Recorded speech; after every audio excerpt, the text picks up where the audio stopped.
The girl who suffers from asthma suspects that her mother may not be human because she carries a pig with her every day before she leaves the house until the early hours of the morning when she comes home exhausted. The pig, however, was gone, and afterward her mother secretly washed her blood-stained coat. These strange behaviors were incomprehensible to her. In order to solve her inner doubts, this day after her mother left the house as usual, Jenny immediately ran to the edge of the cliff and watched, only to realize that the car was not heading towards the market, but rather in the direction of the primitive forest. It was obvious that her mother was not on her way to sell the pigs, when Grandpa suddenly appeared behind her and warned her that she had to be home before dark. The next day when her mother is cleaning the dishes, Jenny asks her why she has to be home before dark, but she refuses to tell her the truth behind the story.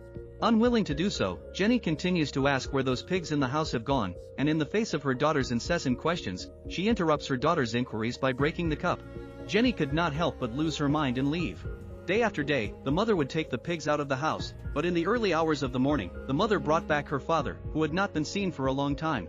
Her father was covered in bruises, and Jenny tried to find out why, but her mother closed the door on her.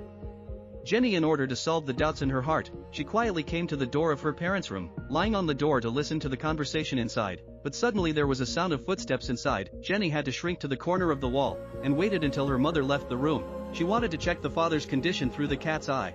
However, in the next moment, Jenny was scared by the scene just now. She suffered from shock, she could not sleep, late at night, but there was a creepy screams from downstairs. The sound actually came from the father. Her father was sweating profusely and convulsing, and she tried to wake him up, but to no avail. When Jenny woke up again, she was in her own bed, and she couldn't tell if it was a dream or real, but she knew that her parents were hiding something. This time she quietly followed her parents.